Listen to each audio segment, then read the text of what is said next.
Hey, folks, welcome to another episode of the Growing Our Future podcast. I have two amazing guests with me today, Larissa, Saige. Welcome, welcome. So, we're just going to jump into it.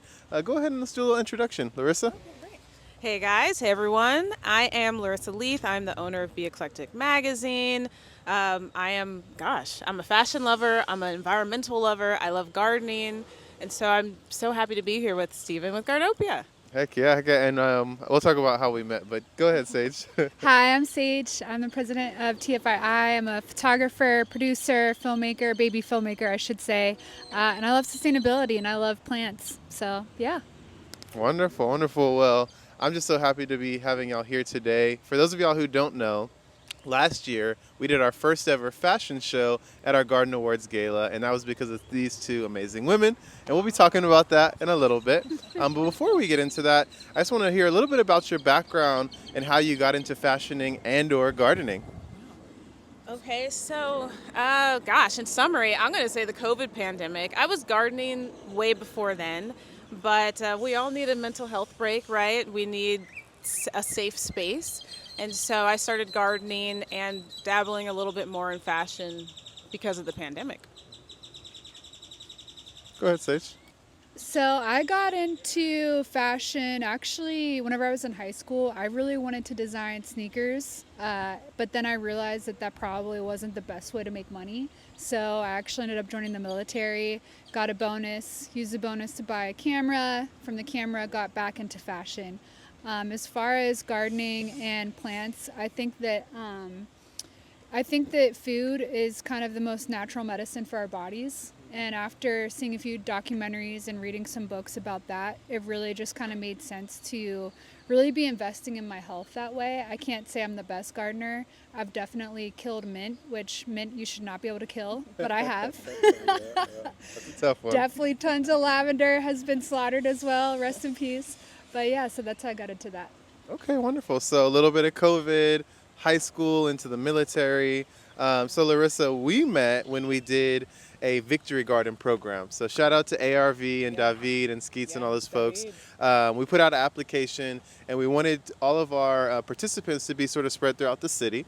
And so you're on the northeast side of San Antonio and you were already doing some growing. And then from there, we helped sort of expand it. And now you got this whole fig initiative and you do composting. Yeah. So talk a little bit about your initiatives. Yeah, okay. I'm going to start nerding out.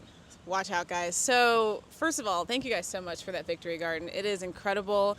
I've been adding more to it ever since. Has it been 2 years? I think we did it in 24, yeah. Okay.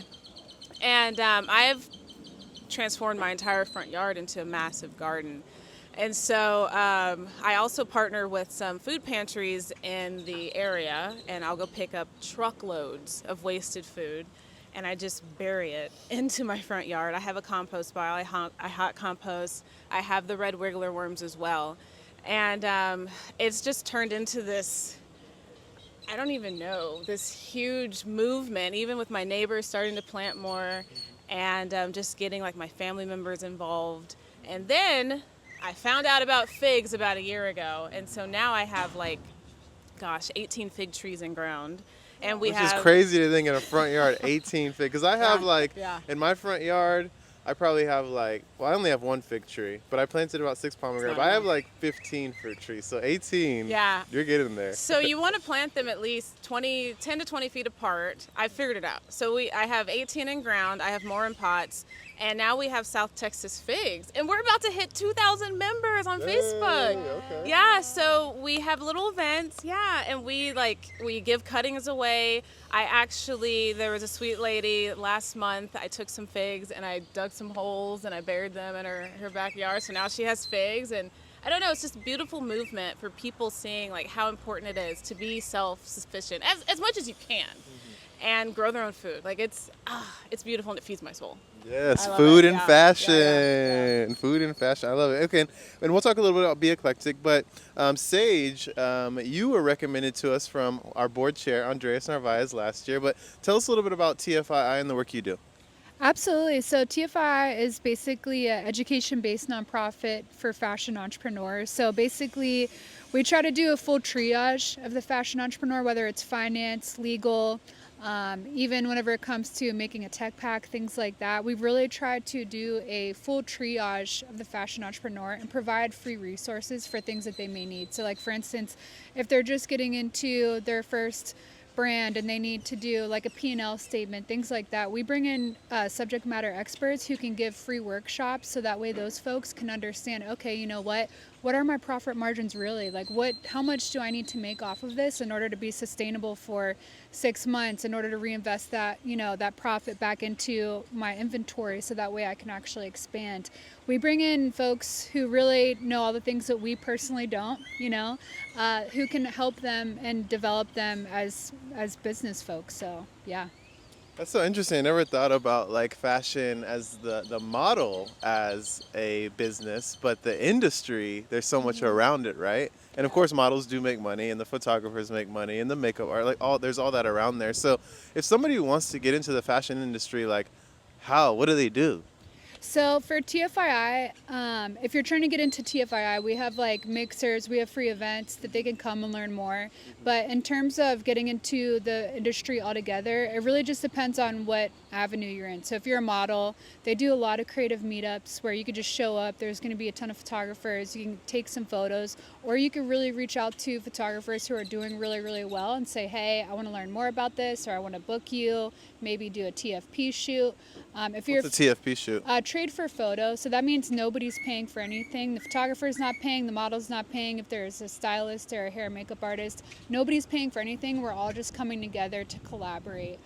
So like I did some photos of 2 local models as Frida Kahlo, and we pretty much all just pitched in together. We collaborated with Casa de Frida, which is a boutique over at the Creamery. They're in an Airstream, and so those photos actually ended up getting getting posted to Photo Vogue, which is just an online platform through Vogue that you can submit your photos to see if they'll pick them up if they're good enough. And so all of our work together was able to create something beautiful for that. But it was TFP because none of us got paid for it, right?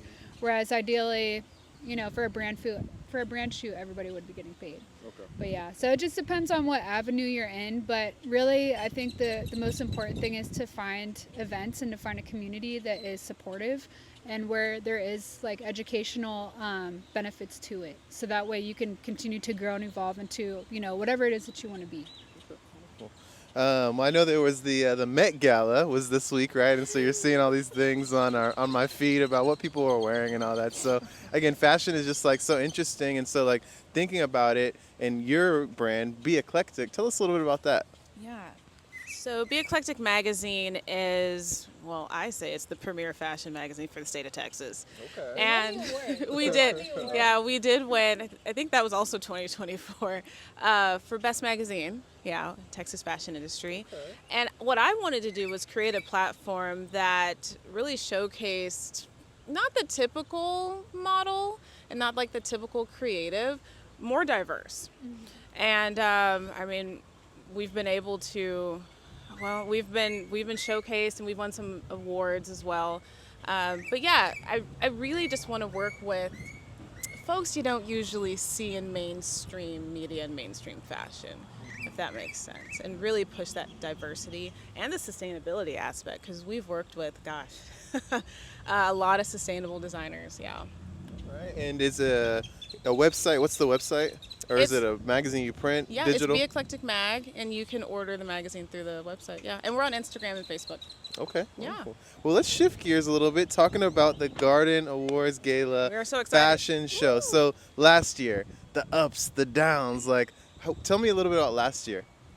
So last year, I don't really feel like there were really any downs. I think that maybe one potential down that is worth being talked about in the community is the ability for hair and makeup artists to do hair and makeup for all like textures, all tones.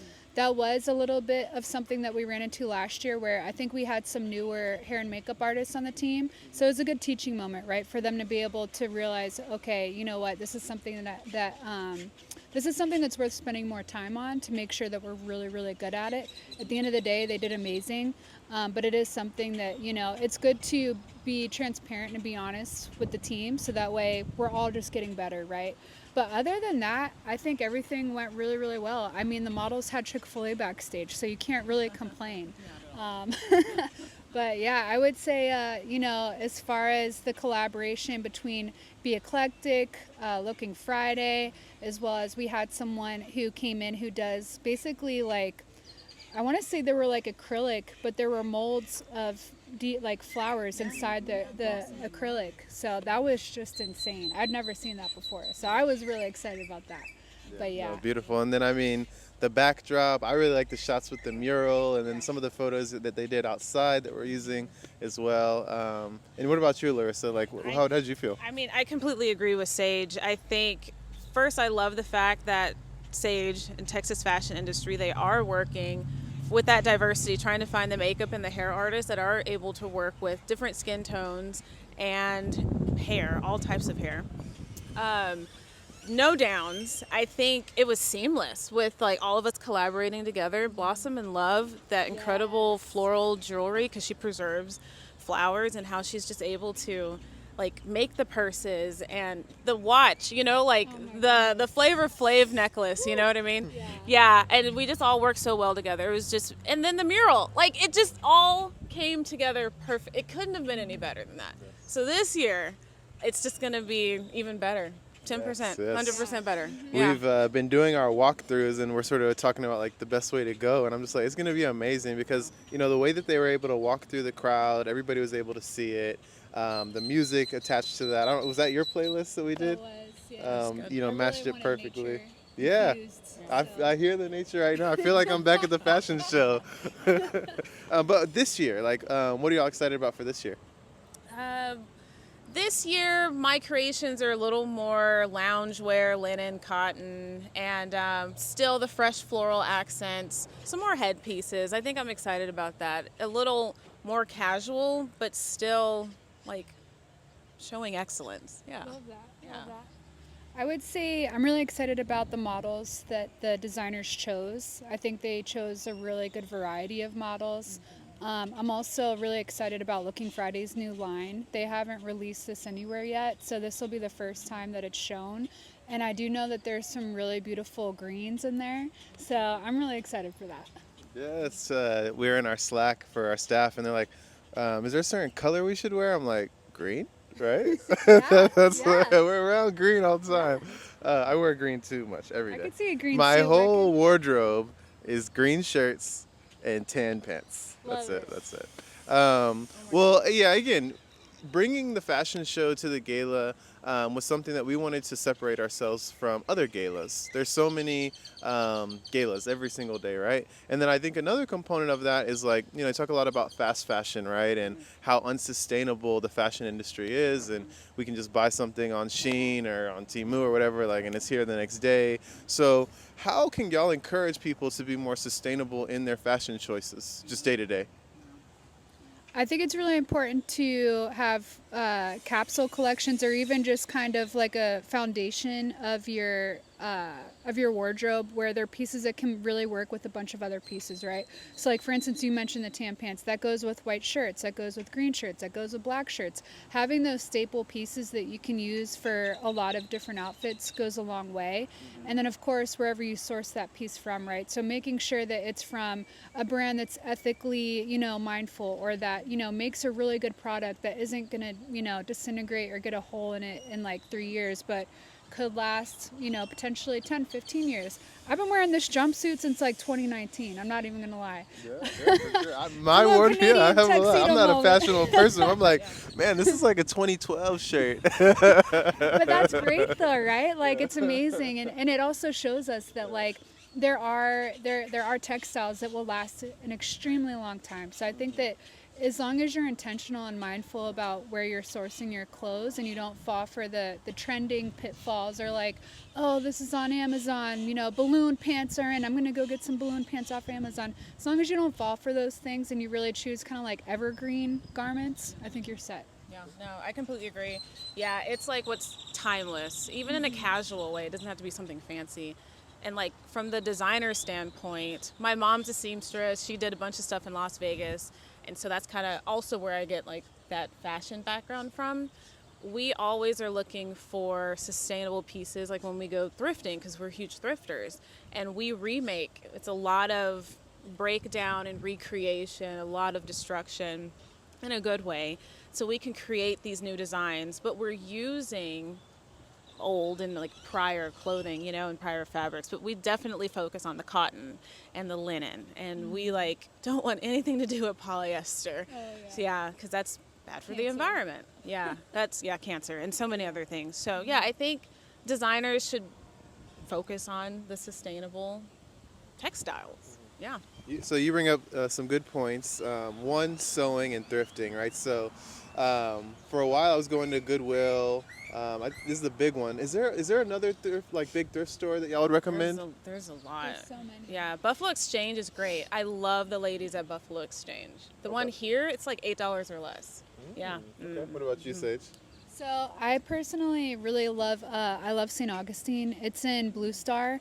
All of my old Western pearl snaps come from there, and the prices are so good. So I would say definitely that spot if you're looking for like true gems at a great price.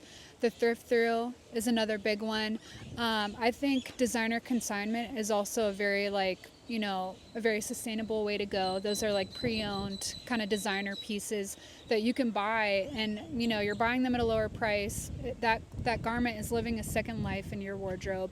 And honestly, there's some really amazing stuff like Moss Designer Consignment. Love them. Like, I've spent way too much money. Moss Designer Consignment. It's actually in Alamo Heights, like right off Broadway type area.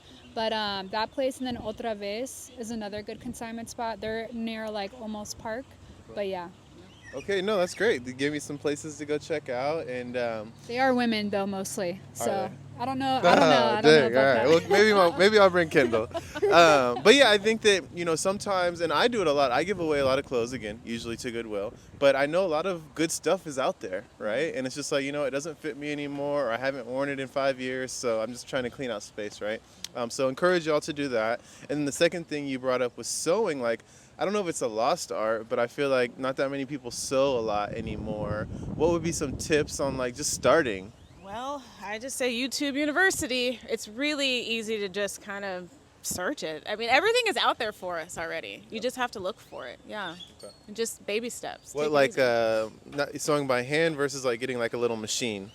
All right, so I'm the wrong person to ask. I sew by hand. My mom does the machine. So if I have something real tricky going on, I'm like, hey, Mom, I'm coming over. I got to drop this off. Yeah, for sure. Yeah, we hit it from both sides. My sister started to get into it a little bit. She was doing a little bit of reselling materials and stuff like that. So, seeing her on it, I'm always worried that I'm going to cut my finger or something, right? It's okay, it's though. Happen. Yeah, we got needle pricks and everything. Yeah. But no, I think that again, if people could, like you said, buy garments or buy materials, and y'all bring up another point about the different types of materials, which I'm probably wearing polyester or vinyl or whatever. It's all and it's one, what's available, right? So these are from Walmart, right? Yeah. $20-$30. I got my little cargo short, but if I'm looking for quality materials, what are y'all recommending? I heard cotton. Yeah. Is Cotton. denim cotton, or what is that? Yeah. Cotton, wool, leather, linen. What am I missing? I mean, I think those are pretty much the main ones. People talk Of about course. hemp. Oh, as a material. Hemp is a good option too. I would just make sure whatever you buy, just look at the actual little tag, and then depending on if it's mixed or if it's 100% cotton, something like that. If you're not sure, I will stand there in the store, not care what anybody thinks, and I'll look it up on my phone and kind of verify okay, is this something that could potentially be harmful to me later or not? Because a lot of the fast fashion garments are incredibly harmful to us and for our health, and having that on our skin's the largest organ of the body. It's going to seep through there, not to freak anyone out, but it is really conscious to be aware of what you're putting on your body. Yeah. The tough part for me is because we're outside so much. When you sweat in a cotton t-shirt, it's different than sweating in a dry fit, right? So finding that balance. But I know you can get materials that are lighter, or the way that it's, I guess, constructed, it's not as thick, so it won't hold the moisture as much, right? So a little bit of experimenting that we need to do on our side. But for y'all out there, these are some great resources, education, magazine, gardener, anything upcoming in 2026 that you want the people to know about? Let's see. Well, Or 2027 or well, 2030, I'm gonna whatever. put Saige on the spot. Well, we're gonna work on some collaborations with Be Eclectic and Texas fashion industry. I really want to be able to sponsor a model to go to like Toronto Fashion Week and some other fashion weeks. Covered by like Be Eclectic and Texas fashion industry. I just put you on the spot. No, we talked about this before. yeah. We already agreed. Boom. Yeah. So we do have some good things, coming forward, even with designers and like sustainable lines. So yeah, there's going to be some collaboration with us for a fashion show. For me right now, we'll do Juneteenth. Hey, you brought it up. Okay, okay. Yes, Tell us about the Gardopia. Juneteenth Well, street show. Listen. It's being created in the moment. Yeah, in the moment. We got Gardopia, we got Texas Fashion Industry, we have Be Eclectic Magazine. We're going to throw a Back to the Roots. Yes, that's it. Back that's to the it. roots. Yes, that's it. Juneteenth street style fashion show. Yeah. So, we're still working out some details, but we're here to celebrate the diaspora of African Americans, of Black history, and I'm beyond excited about it. So Juneteenth is on a Friday this year. It's in about a month and a week or so. And so we have done a fashion show at our gala. We're doing a second fashion show, but we also wanted to continue to bring it to our community because we understand not everybody's going to be at our gala, right? That's just the reality of it. But if y'all can come out, it's going to be a free show. We're going to do it on the street. We're shutting down the street, so we're going to have a street closure. As she mentioned, really focusing on African American, Black America, but back to the roots as well, right? Yeah. Connecting it because there's so much fashion in Africa. I was just on the call right now, and one of our fellows is from Africa, and just the reminder that we're global people, right? There's a melting pot that's occurred here in America, but that connection to the roots is really critical. So stay tuned if you have any questions, but it's going to be amazing. It's going to be probably around 7:30 p.m. As the sun is setting, a street fashion show, and excited to be collaborating with y'all on this project. But what about you, Saige? What are some upcoming things? I heard about June, maybe? So we do have Texas Fashion Week Spring returning in June 1st through the 7th. We have some mixers, we have some panels, some workshops. We have a sustainability competition as we do every single year with our local high schools and colleges and universities across Texas. So super excited for that. And then we have our 3 runway shows at Frost Tower, and then we'll wrap it up. But yeah, so super excited. And where can people learn more about that? TexasFashionWeek.org. .org. Okay, perfect. And your website, social media again? Yeah. Be Eclectic Magazine. You can find us online. Oh my gosh, did I just say online? You cannot find us online. You can find us online.